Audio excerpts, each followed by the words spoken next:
네, 2020년 8월 4일 이정훈입니다. 오늘은 미사일과 우주 발사체, 조금은 흥미롭고 조금은 어려운 주제를 갖고 말씀드리겠습니다. 한미중, 한국과 미국과 중국의 미사일 정책. 자, 최근에 한국이 ICBM을 개발해도 좋다라는 보도가 있었죠. 이게 독인가 약인가를 주제로 분석을 하겠습니다. 지난 7월 28일 김현정 국가안보실 2차장이 도하 언론에 보도가 됐습니다. 한미 미사일 지침 개정으로 우주 발사체에 대한 고체 연료 사용 제한이 해제됐다. 다시 말하면 한국은 고체 연료를 사용하는 로켓으로 우주 발사체를 개발할 수 있게 되었다. 한미 미사일 지침 개정 때문에. 이런 설명입니다. 그리고 이제 김현정 2차장이 기염을 통하는 얘기를 했습니다. 박정희 대통령이 산업 발전을 위한 고속도로를 건설했고 김대중 대통령은 초고속 인터넷 고속도로를 건설했다면 문재인 대통령은 4차 산업을 위한 우주 고속도로를 건설하고 있다. 네, 상당히 반가운 이야기를 했습니다. 제가 아주 굉장히 좋아하는 주제입니다. 이 고초연료라고 하는 건 뭔가 하면은 고체로 된 연료죠. 쉽게 말하면 석탄이나 나무 이런 것이 고체 연료겠죠. 액체 연료는 석유 같은 거겠죠. 네. 기체는 뭐가 있을까요? LNG 같은 거겠죠. 별로 어려울 거 없습니다. 어쨌든 고체로 된 연료를 사용하는 로켓을 개발할 수 있게 됐다는 뜻인데, 이것은 고체는 미리 그 미사일 안에 넣어둘 수 있잖아요. 따라서 발사하기 전에 불만 붙이면 돼요. 발사 버튼만 누르면 그냥 날아갑니다. 예. 따라서 급작 사격을 하는 미사일에 주로 쓰이는 것이 고체 연료 로켓입니다. 미국은 한국이 고체 연료 로켓을 개발하는데 아무런 제한을 걸지 않겠다고 한 것이죠. 네, 김현정 차장의 말대로라면. 그렇다면 한국은 ICBM까지는 몰라도 IRBM, 중거리 탄도미사일 개발을 할 수 있게 되었다는 뜻이죠. 그러한 해설이 많이 쏟아진 것 또한 사실입니다. 이것 덕분에 한국은 북한의 지금 장거리 미사일 기술이 많이 처져 있는데 따라잡을 수 있게 된 걸로 보입니다. 그리고 엄격하게 이 개정된 한미 미사일 지침에 따르면 한국은 ICBM을 개발해도 돼요. 근데 우리가 지금 NPT에 가입했기 때문에 핵무기를 만들지 못하니까 핵탄두만 달지 않고 재래식 탄두를 단다면 ICBM을 개발해도 된다는 것이 이번에 김현정 차장이 밝힌 한미 미사일 지침 개정에 숨어있는 뜻입니다. 자, 이것은 이제 우리가 1979년도에 한미 미사일 지침을 처음 만들었고 그 다음에 4번에 걸쳐 개정을 한 건데요. 그 중에 2번의 개정을 문재인 정부가 했습니다. 사실상 문재인 정부로 봐도 되죠. 2017년, 2020년에 했으니까. 도널드 트럼프 정부가 2번이나 개정을 하게 해주었습니다. 2017년 개정 덕택에 우리는 최근에 사정거리 800km 탄도 중량 2톤의 현무4 미사일을 개발해서 시험 발사에 성공한 바 있습니다. 자, 제가 이제 한미 미사일 지침 개정에 대해 하나하나 설명을 드리겠습니다. 근데 이거는요, 국가적으로 대단히 중요한 일이거든요. 그래서 제 경험을 말씀드리면은, 국가적으로 굉장히 중요한 일을 할 때는, 그것을 다루는 부처의 사람들과 전문가들이 굉장히 수기를 합니다. 특히 이제 외교 문제는 외교부가 개입해야 되니까 외교부는 또 종합적인 외교를 하다 보니까 전문 분야는 약하잖아요. 그래서 비밀리에 상당히 타스크포스를 만들어가지고 전문가들과 수기를 하고 청와대도 그렇게 합니다. 한미 원자력 협정을 개정하기 전에 한국의 많은 원자력계 인사들이 우리 외교부하고 상당히 오래 수기를 했어요. 이렇게 미국에 요구하고 이걸 받아내시고 뭘 양보하십시오. 또 한국형 전투기 지금 조금 난항을 겪고 있긴 하지만 KF-X 사업을 지금 하고 있습니다.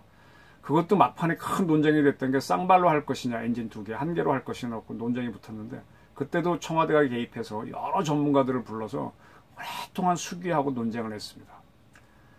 근데 이번에 4번째 미사일 지침 개정에서는 그런 게 별로 없었어요. 그래서 조금 이상하다는 느낌이 듭니다. 지금 현재 한국은 우리 그전에 굉장히 좋아했었죠. 나로호 발사 기억하실 겁니다. 나로호는 가장 중요한 1단 로켓은 러시아제입니다. 러시아 걸 그냥 갖고 와서 쏜 거예요. 우리는 2단부터가 우리 거기 때문에 뭐라고 자랑할 수 있는 게 아닙니다. 그걸 한번 시험 발사해보고 나서 현재 한국형 우주 발사체라고 할 수 있는 KSLV-2 코리아 스페이스 론칭 비클 2를 개발하고 있죠. 네. 이걸 개발하는 주무부처는 과학기술정보통신부입니다. 근데 과학기술정보통신부에서 이 한미 미사일 지침 개정으로 고체 로켓으로 우주 발사체를 개발해도 된다라는 거 했는데 거기에 수기나 어떤 회의에 참여한 게 없어요. 특이하게. 그리고 한미 미사일 지침 개정은요. 미사일에 관한 거니까 국방부 문제죠. 또 외교 문제니까 외교부 문제인데 외교부와 국방부도 이런 거를 미국과 협상하는데 청와대 측과 수기했다라는 사람들이 없어요. 잘 모르겠다 그럽니다. 네.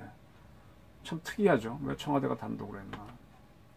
그리고 우리나라에도요. 난다긴다 하는 로켓 전문가들이 있는데 이분들도 제가 여러 사람 만나서 물어보니까 정보 발표가 있을 때까지 전혀 몰랐대요.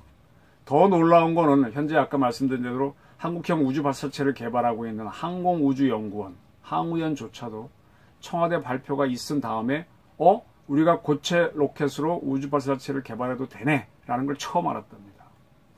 현무미사일을 고체 로켓으로 현무미사일을 개발한 곳이 국방과학연구소 ADD죠. 그 다음에 그 현무미사일을 생산하는 기업체가 H기업이죠. 어딘지 말씀 안 드리겠어요. 거기도 전화를 해봤는데 우리도 정보 발표가 있은 다음에 처음 알았답니다. 이게 무슨 얘기일까요? 국가안보실이 전문가들과 거의 제가 100%라고 자신을 못해서 그런데 아마 그럴 겁니다. 논의하지 않고 단독으로 지침을 개정했다는 뜻입니다. 왜 이렇게 이게 무슨 얘기예요? 우리가 크게 노력하지 않은데도 미국이 해줬다는 얘기죠. 이게 무슨 얘기일까? 좀 굉장히 궁금했습니다. 김현정 안기부 국가안보실 2차장은 이렇게 얘기했어요. 스티븐 비건 미 국무부 부장관이 7월 초에 한국에 왔을 때 한미 관계를 리즈버네이트 했으면 한다고 언급했답니다. 리즈버네이트가 매우 어려운다는데 재생하다, 다시 만들다 그런 뜻이죠. 이는 한미 관계를 업그레이드한다는 의미다. 이번 한미 미사일 지침 개정도 이러한 틀에서 가능했다. 리즈버네이트, 재생, 다시 만드는 차원에서 가능했다. 이런 설명을 했습니다.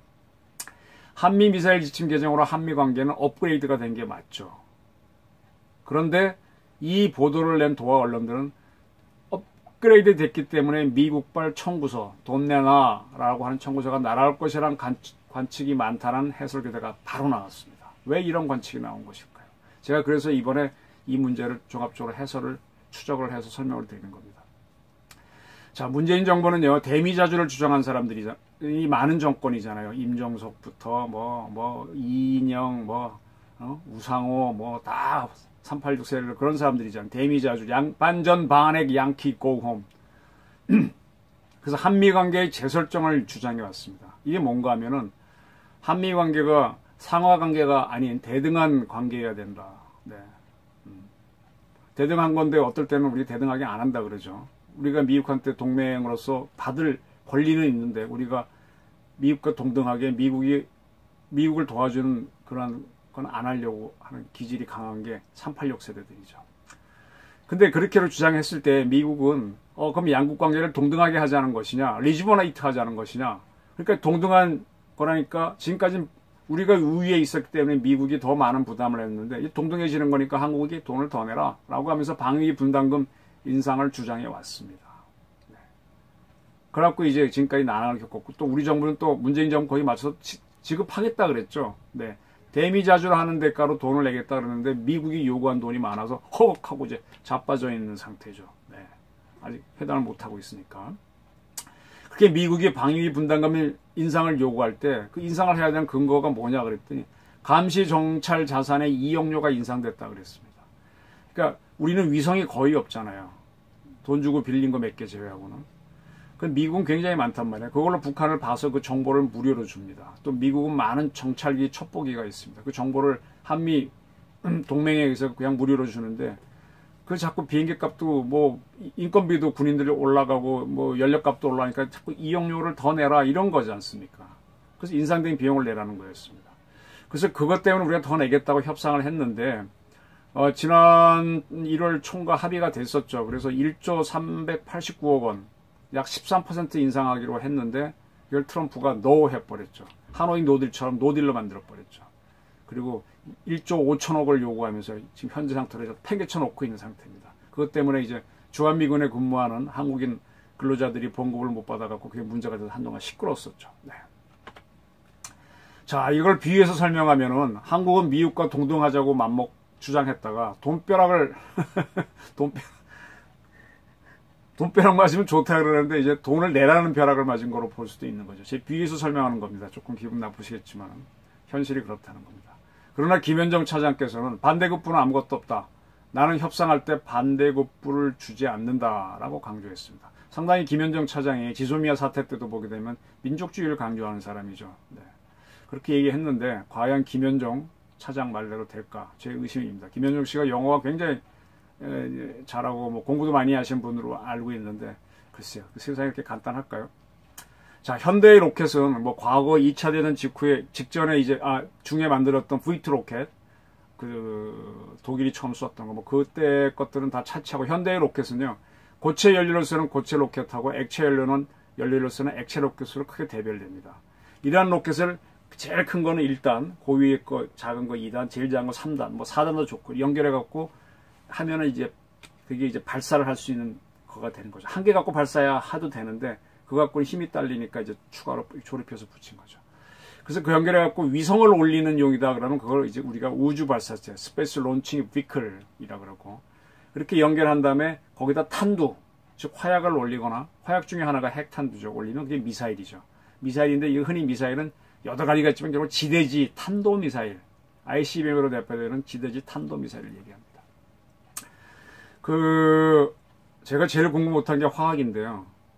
기체가 아주 강한 압력을 가하고 그다음에 온도를 마구 떨어뜨리면 뭐 영하 200도 가까이 떨어뜨리면 이 기체가 액체가 되는 건 아시죠? 절대 온도에 가게 되면.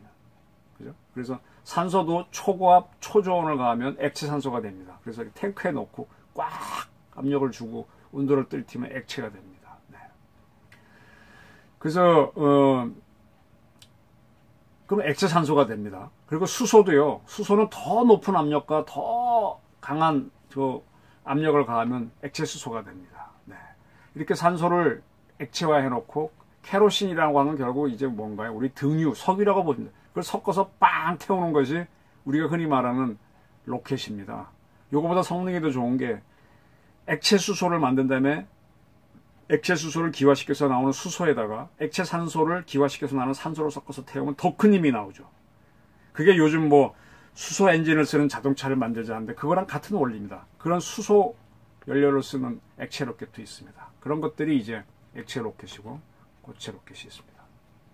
따라서 이렇게 액체를 만들어보면 액체는 물성 아주 굉장히 고압과 초저온을 가해야 되니까 조건이 까다롭잖아요. 그리고 조금만 변하게 되면 물성이 변해버려요. 가장 크게 변한 건 기체로 변하는 거죠. 그럼 폭발이 일어나죠. 그렇기 때문에 이러한 액체 연료들은 발사하기 직전에 로켓을 주입을 합니다. 그리고 발사를 하려다가 날씨가 나빠지거나 해서 중단하게 되면 도로 꺼내버려요. 넣어놓고 있으면 또 변화가 생겨서 사고가 나니까 보통 24시간 주입하고 나서는 24시간 내에 쏴야 됩니다. 네. 그 초저온, 초고압을 한 액체 산소에 이 산소와 함께 타버릴 연소 물질, 아까는 제가 케로신, 등유를 얘기했는데 그와 같은 물질을 섞은 다음에 또 다른 물질을 넣어서 우리 중에 우리도 그런 거 있죠. 어떤 물질을 딱 넣으면 고체화되는 거 있죠. 왜 콩을 갈아고 끓인 다음에 뜨면 그냥 액체인데 거기다 소금을 넣으면 간수를 넣으면 딱 응고가 되면서 두부가 되지 않습니까? 그것처럼 특정 물질을 넣으면 이게 고체가 될 수 있습니다. 그게 바로 고체 연료입니다. 그 고체 연료를 넣고서 있는 로켓이라면 고체 로켓이 되는 거죠. 따라서 고체 연료는 이미 고체가 있는 동안에 물성 변화가 거의 없습니다. 그래서 항상 로켓 안에 넣어놓고 있다가 필요시 불만 딱 붙이면 바로 발사가 되는 거죠. 그래서 군사용 미사일에 주로 사용합니다. 그러나 전쟁이 일어나서 다급하면은요, 액체 로켓도 미사일로 쏩니다. 적이 발견하지 못하면 다행이니까요. 근데 액체 로켓으로 쏜다 그러면 적국이 특히 미국 같은 경우는 인공위성으로 보고 있으니까 먼저 때려버리죠. 그래서 액체 로켓은 미사일로 잘 안 쓰는데 다급하면 그것도 쏘는 겁니다. 자, 미사일은요, 군사용 미사일은 국가의 생존과 그리고 승리를 위해서 만드는 것이니까 그걸 제작할 때는 경제성 따지지 않습니다. 저쪽 나라에서 만든 게 10원에 만들었다고 하면 내가 생존하려면 1000원이 들어도 그냥 만드는 겁니다. 가성비를 따지지 않고 만드는 거죠. 그리고 그러다 보니까 서로 만들었는데 이러한 고체 연료 로켓도요. 약간의 물성 변화를 합니다. 이걸 이렇게 설명드릴게요. 여러분 기차 다 타보셨죠? 기차 타고 가시면 덜덕덜덕 하고 달리잖아요. 왜 덜그럭거립니까? 레일이 하나로 쭉 돼 있는 것 같지만 가보면 다 중간에 끊어져 있지 않습니까? 경부선이 서울역에서 부산역까지 가는데 그게 하나의 레일로 돼 있지 않잖아요. 중간중간 다 잘게 끊어져 있잖아요. 왜 끊어놨습니까? 물론 한 개 서울 부산 400 몇 킬로짜리 만들 수도 없고 만들어도 설치할 방법이 없겠죠. 굴도 있고 뭐 다리도 있는데 어떻게 다 그 집어넣겠어요. 그래서 그것도 이유지만 또 하나의 이유가 있습니다. 여름이 돼서 날이 더워지면요. 레일도 늘어납니다. 그게 한 덩어리를 만들면 이놈이 종점과 개점이 딱 막혔으면 비틀어져 버리죠. 그러면 기차가 어떻게 탈선하잖아요. 그래서 중간에 약간의 틈을 벌어놔서 여름에는 그게 이음매가 딱 붙고 겨울에는 떨어지고 하니까 덜그럭거리게 한 거죠. 네. 그와 마찬가지로 고체 연료도요. 한 덩어리를 무조건 크게 만들 수가 없어요. 그럼 이게 늘어났다 줄어났다 변화가 생깁니다. 그래서 어느 정도까지는 그게 용인이 되니까 그 크기까지 만든다면 잘라서 큰 로켓 만들 때는 여러 개를 집어넣어야 돼요. 그 이음매 같은 걸 둬야 되는 거죠. 근데 이음매를 두는 게 아니라 거기다 어떤 물질을 넣어서 분리를 시키는 거죠. 근데 이걸 발사하게 되면은 이 이음매를 뽑아낼 수가 없잖아요. 그것까지 타버립니다. 타게 되면은 그거는 고체 연료 성분하고 다르니까 힘이 달라지죠. 그래서 이 추력이 밀고 올라가는 힘이 약간 달라집니다. 근데 그게 상당히 중요해요. 우리가 활을 쏠 때요. 화살을 딱 끼워서 딱 쏠 때 여기서 요만큼 차이가 표적에 가면 이만큼 벌어지죠. 이 미사일이 날아갈 때 고체 연료가 탈 때 이음매 물질을 했던 게 타서 약간의 그 힘의 변화가 생기면 약간 흔들리는 거지만 표적 가서는 몇백 킬로를 벗어날 수도 있습니다. 그게 문제입니다. 근데 이제 강대국들은 어쨌든 ICBM을 개발할 때는 그걸 하다 보니까 이음매 물질을 넣으니까 이게 벌어지는 걸 알고는 그것까지 계산해서 정확하게 날아갈 수 있도록 수없이 계산을 해서 지금 만들어냈습니다. 가성비를 따지지 않고 ICBM을 개발해야 한다는 절박성 때문에 그걸 만들어냈습니다. 네. 그리고 이제 시간이 지난 거죠. 그리고 1969년 그때 미국이 아폴로 11호가 처음으로 사람을 달에 내려놓습니다. 닐 암스트롱하고 그렇게 내려가죠. 그 다음부터 그냥 세계적으로 미사일만 만들다가 위성이 흥미롭네? 위성을 뭐하지? 그걸로 지구를 관측이 가능하네 하면서 위성 사업이 확 일어났어요. 그러니까 미사일 만들려고 만든 로켓을 위성 올리는 데는 써보자 하면서 우주 사업, 우주 발사 사업이 시작된 겁니다. 그래서 고체 로켓만 만들어 온 회사나 국가는 고체 로켓으로 우주 발사체를 올리고 액체 로켓 또 해봤거나 그것만 한 나라나 기업들은 또 그것으로 액체 로켓을 만들어 우주 발사체 올리는 사업을 하게 된 거죠. 그래서 각자 경쟁하다 보니까 액체 로켓이 이기게 됐습니다. 왜? 우주 발사체는 급작스럽게 쏠 필요가 없잖아요. 공격용이 아니니까. 따라서 어떻게 해요? 가격을 따집니다. 가성비를 따져서 가장 싼 값으로 갑니다. 근데 우주 발사체는요, 쏘아 올릴 때 가장 첫 번째 필요한 게 뭔가 하면요, 지구 중력을 이기는 거잖아요. 지구 중력은 수직으로 잡아 당기는 힘 아닙니까? 그 만유인력을 발견한 게 누구죠? 나무 밑에 누워있으면 뭐 툭 떨어지니까, 모든 거는 수직으로 떨어지는구나. 그러면서 모든 물체는 지구 중력을 받는다는 거 아닙니까? 그걸 벗어나려면 옆으로 가게 되면 힘을 오래 받잖아요. 고창 올라가면 가장 빨리 벗어나잖아요. 그래서 모든 미사일과 그 다음에 우주 발사체는 수직으로 처음에 고창 올라갑니다. 한 100km쯤 올라가면 지구 중력이 거의 사라져요. 그때부터는 옆으로 가도 중력을 안 받으니까 그때는 이제 자세를 바꾸는데, 이 1단이 제일 먼저 점화가 되잖아요. 1단은 쫙 밀어주는 힘만 있으면 돼요. 네? 수직으로 봤을 때. 그래서 1단은 가장 강력한 추력만 내면 됩니다. 따라서 1단은 추력을 중간에 변화 줄 필요가 없어요. 막 그냥 계속 하나로만 가면 돼요. 네. 그러나 2단이 점화돼서 대기권 바깥으로 오게 되면은 그때는 이제 지구 궤도를 이렇게 지구 따라 돌아야 되니까 궤도를 바꿔야 되잖아요. 그러니까 추력을 변화시켜야 되고 조금 이게 가다가 흔들린 게 있으면 약간 줄였다가 이렇게 해야 되니까 추력 조절을 해야 됩니다. 이 추력 조절을 하는 데는 고체 연료가 매우 나빠요. 액체 연료는 액체로 나갈 때 이게 노즐을 줄였다가 키웠다가 하면서 맞출 수가 있지 않습니까? 고체는 그게 안 되잖아요. 그래서 액체가 더 좋다라는 판단이 됐고요. 적어도 2단부터는 액체를 써야 한다는 그런 판단이 많이 들어간 거죠. 근데 1단조차도 액체 로켓을 쓰면 가성비가 낮다는 판단이 나왔어요. 고체 로켓만 만드는 회사들은 불리해진 거죠. 근데 그 회사는 뭐 다른 걸로 이제 기술 개발을 해서 따라와야 되는 거죠. 이게 대세가 되다 보니까 우리나라는 굉장히 늦게 이제 우주 발사체를 개발하게 됐는데, 아까 현무 미사일은 고체로 갔기 때문에 그건 우리가 죽고 사는 문제니까 가성비 안 따지고 개발한 거고요. 우리가 이제 사업으로서의 우주 발사체를 하겠다고 했을 때는 우리도 바로 이제 액체로 가서 지금 항우연이 액체를 하고 있습니다. 그런데 고체 로켓은 우주 발사체에 전혀 안 쓰이냐? 쓰입니다. 왜 쓰이느냐? 그거는 이제 우주 발사체를 쏠 때마다요, 위성 하나 갖고 올라가서 그거 올리려고 이게 비싼 거 쏘는 게 너무 아까우니까 한 4개, 5개를 한꺼번에 올립니다.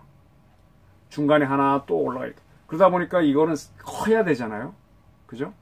그렇게 올라가는데, 그렇다고 해서 일단은 최대한 크게 만들면, 너무 크게 만들면 그것도 또 아까 고체 로켓을 많은 고체 연료를 넣도록 크게 만들면은 거기에 이음매 물질을 넣어야 하듯이 또 뭔가 변수가 생기거든요. 액체 로켓도 마찬가지입니다. 더 이상 키우는데도 뭐든지 한계가 있습니다. 사람이 아무리 크다고 3m 넘는 사람 없잖아요. 아무리 커야 2m 못 가지 않습니까? 뭐 특별한 사람 빼고 고만고만한 겁니다. 뭐든지.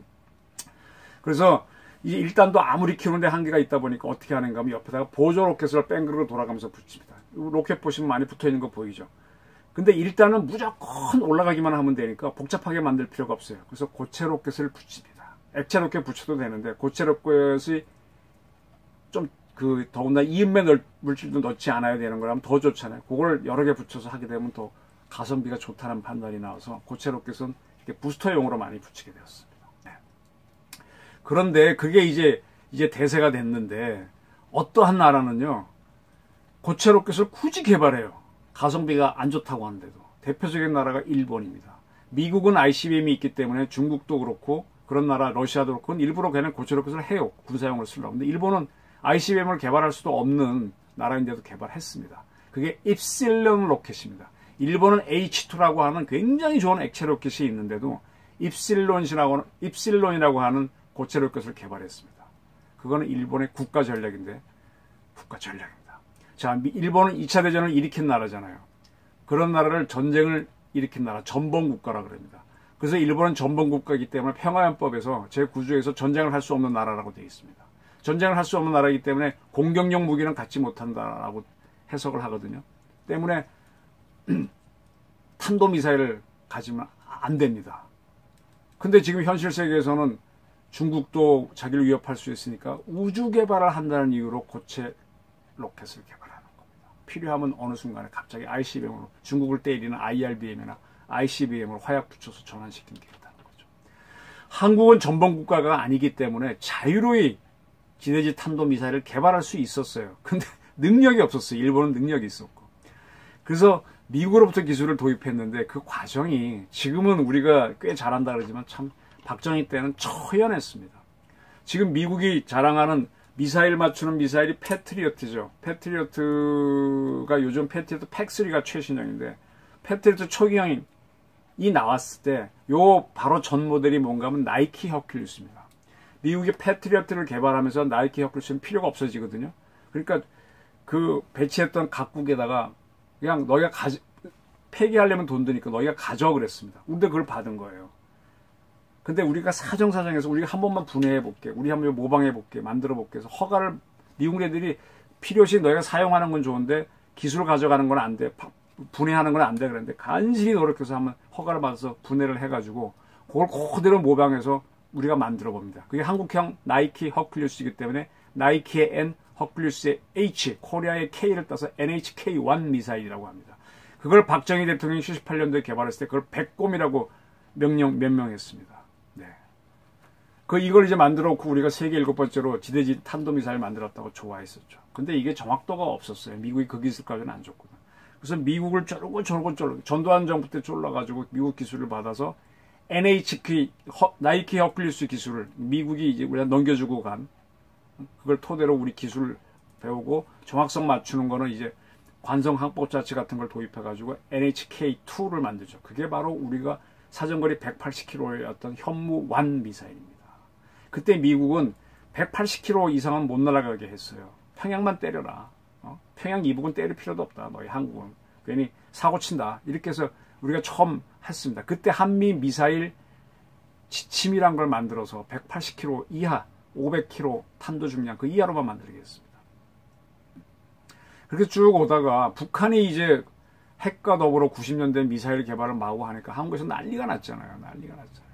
그래서 미국의 사정사정을 하면서 우리가 300km까지 가는 미사일을 개발해도 좋다. 탄도 중량은 500km 이하로 해라. 그런 승인을 받습니다. 근데 그때 미국은 이미 단거리 미사일은 에이타킴스를 갖고 있었는데 그 수출 미국이 안 합니다. 어느 나라도 안 합니다. 우리가 미국 기술이 더 이상 나이키 혁길수는 이미 받았고. 그러니까 미국이 안 주니까 어떻게 해요? 그때 소련하고 이제 소련이 무너졌는데 소련에서 나오는 단거리 미사일이 이스칸데르거든요. 그 기술을 받아서 300km 날아가는 현무2를 만듭니다. 현무2를 만듭니다. 그게 떨어지다가 풀업, 핑퐁 이렇게 도약하는 그 미사일이지 않습니까? 그리고 나서 이제 우리가 그때 우리도 우주 발사체를 개발하자 그래서 액체 로켓을 처음으로 시도합니다. 경제성이 있다고 보고 그걸 해야 된다고 보고. 근데 미국이 기술을 안 주니까 역시 러시아 기술을 도입하는데 러시아도 안 줬어요. 다만 러시아가 만든 액체 로켓 새로 개발한 걸 갖고서 1단으로 하고 우리 이 액체를 만든 적이 없으니까 현무 기술로 획득한 2단 고체 로켓을 붙여갖고 나로를 쏴보는 기술만 한번 해봤던 겁니다. 그것도 몇 번 실패하다 간신히 성공했죠. 네? 그래서 오다가 그렇게 해서 나로를 이제 착수에 들어가고 300kg, 500kg의 미사일을 만들 수 있게 된 현무2를 만들게 된 게 1차 개정안입니다. 그 다음에 이명박 정부 때 2차 개정을 해서 야 우리 북한은 뭐 1000km, 1500km 날아가는데 우리 뭐냐 그래서 800km까지 날아갈 수 있는 미사일을 개발해도 좋다는 걸로 허가를 받습니다. 한미 미사일 2차 개정입니다. 그때 800km 날아가는 거는 탄도 중량을 500km까지 하고 500km 날아가는 거는 탄도 중량을 1톤까지 해도 좋고 300km짜리는 탄도 중량을 2톤으로 해도 좋다. 이런 이제 조건부로 하게 되는 거죠. 그래서 멀리 가는 건 탄도를 줄이고 가까이 가는 거는 300km는 2톤으로 때릴 수 있다. 그래서 이렇게 한번 2차 개정을 하게 됩니다. 그리고 2017년도에 세 번째 개정을 하게 되는데 그때 우리가 800km 날아가는 것도 탄도 중량을 2톤까지 해도 좋다는 허가를 받습니다. 그래서 2020년 올해 문재인 대통령이 좋아했었죠. 드디어 이걸 시험 발사 성공합니다. 이게 제가 지난 시간에 말씀드린 것처럼 핵탄도가 아닌데도 핵탄도와 같은 위력을 발휘할 수 있는 관통탄두 현무4입니다. 그리고 이번에 네 번째로 김현정 차장이 중심이 돼서 모든 이제 사정거리를 없앤 거죠. 탄도 중량도 없앤 겁니다. 따라서 우리는 핵탄두를 못 만드니까 NPT 가입 국가로서 그거를 재래식 탄두라면 10톤짜리라도 달고 ICBM 개발해도 된 나라가 된 거죠. 그러나 미국은 고체 로켓 기술은 우리한테 안 줍니다. 아마 다른 나라도 안 줄 겁니다. 우리 스스로 개발해야 될 겁니다. 자, 미국이 왜 이렇게 했겠습니까? 이게 미국이 몇 번 말씀드렸지만 1970년대 중반에 소련이 동유럽에 중거리 IRBM을 배치하니까 SSC, 미국도 서독 서유럽에 퍼싱2를 배치하면서 한 15년에 걸쳐 이 두 나라가 미소가 아주 강력한 냉전에 들어가죠. 결국은 소련이 견디지 못해서 86년도에 미국과 모든 중거리 미사일을 없애자. ICBM과 비행기에서 투하하는 핵폭탄을 제외한 모든 핵미사일은 없애자는 INF 조약을 냈습니다. 그때 미소가 가장 강한 나라였으니까 다른 나라는 영국이나 프랑스, 중국은 참여하지 않았어요. 그리고 쭉 지났어요. 근데 그 사이에 미국에 협조하는 소련은 무너져 버렸고 그 다음에 이제 영국과 프랑스는 IRBM 크게 안 들였는데 중국만 IBM을 왕창 늘려가지고 지금 IRBM 사정거리 있는 나라가 한국, 대만, 일본, 주한미군, 주일미군, 괌에 있는 미군, 알래스카에 있는 미군 이럽니다. 그 미국이 스트레스를 받잖아요. 미국은 ICBM밖에 없는데. 그래서 이제 중국도 INF에 들어와라. 글로벌 INF를 맺자 그랬더니 중국은 노 한 거예요. 그건 너하고 소련하고 한 거니까 러시아랑 지키고 나는 안 해 그랬습니다. 그러니까 미국이 참다 이 조약의 수명이 30년이거든요. 그게 지난 2019년에 INF 파기 선언을 합니다. 더 이상 연장하지 않습니다.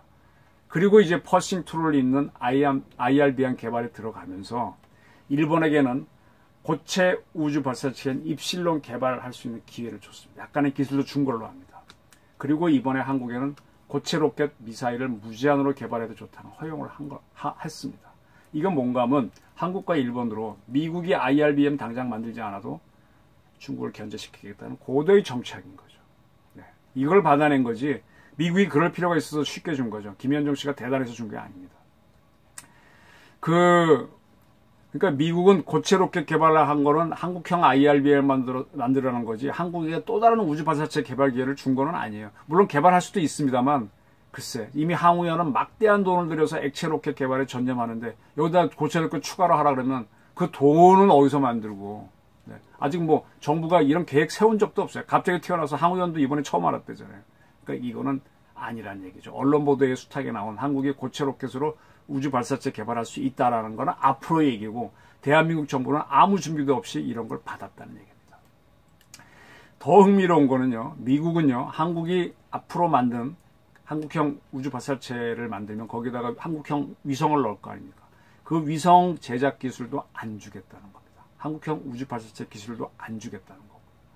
만약에 미국이 이번에 한국형 위성 만드는 기술을 줬다라고 하면은 미국이 무제한으로 고체 로켓 개발 기술을 개발해라는 허용해 줬다는 건 대단한 의미가 있겠지만, 그렇지 않기 때문에 이번에 4차 한미 미사일 지침 개정은 대중국 압박용이 되는 겁니다.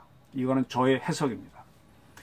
자, 왜 미국이 이걸 해줬는가 하면요, 이게 또 다른 배경이 있습니다. 미국이 방위비 분담금 인상을 요구했었죠. 이 데미자주를 요구하니까, 물론 데미자주와 관계없이 미국은 유럽에 있는 모든 동맹국에도 다 방위비 분담금 인상을 요구했습니다. 네, 근데 우리는 특별하게 또 뭐 미군 나가라 소리까지 못하고 작전권, 전시작전권 돌려달라 이러면서 뭐 그렇게 했잖아요. 그러니까 미국은 그 요구할 때 미국이 방위비 인상을 요구하니까 우리는 그러면 한미 미사일 지침이라도 개정해서 우리 더 멀리 쏠 수 있게 해줘야 되는 거 아니냐고 요구했거든요.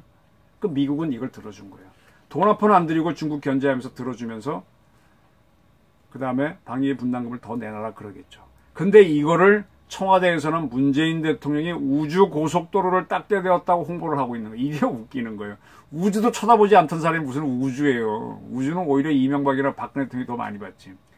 대미자주를 내세웠다가 방위비 분담금에 걸린 문정부가 우주 고속도로를 닦는다는 것은 논리상 모순입니다. 이쪽에 대한 개념이 약했어요. 물론 뭐라고 하겠다고는 했지만 항우연에 대해서 감독, 지금 항우연에서 개발하는 한국형 우주 발사체 늦어지고 있거든요. 별 관심도 없으면서 무슨 이런 얘기를 해요. 민족주의 성향에 관한 김현종 씨의 논리가 많이 참여한 걸로 보이는 거죠. 문재인 정부는 결국 이걸 하게 되면은 반북과 반중으로 가야 되는데 갈 수 있을까요? 그리고 북한은요, 분명히 현무4 개발에 시험 발사에 성공한 문재인 대통령을 기억합니다. 중국도 기억합니다. 현무4는요, 탄두만 약간 줄이면 바로 IRBM입니다. 저거 자체가 이미 IRBM입니다. 2톤짜리 굉장히 큰 거라서 1톤만 줄여도 됩니다. 그렇게 미국은 이렇게 한국을 다루면서 중국을 견제하는데, 이게 바로 뭔가 하면은 요즘 정치학자에서 유명한 시카고 대학 출신의 미어샤이머 교수가 얘기한 오프쇼어 밸런싱, 역의 균형 전략. 뭐예요? 미국이 강대국가, 지금 미국의 상대국은 중국인데 그걸 단독으로 이렇게 하는 게 아니라 그 옆에 있는 중국과 경쟁할 수 있는 일본이나 한국하고도 서로 싸우게 만드는 거예요. 이 오프쇼어 밸런싱. 미국 바깥, 역외에서 균형을 잡게 하는 거죠. 그걸 아주 국제정치학 이론대로 잘하고 있는 겁니다. 문재인 정부에게는 대무자주라고 하는 이념이 있다면 미국은 국제정치하고 세계 전략을 만드는 그러한 전략이 있는 겁니다. 그리고 한미연합사에 이어서 유엔사도 없애겠다는 발상을 이 정부가 했었거든요. 근데 그거 없애면 우리 군사력이 올라가나요? 동맹만 약화되니까 오히려 손해죠.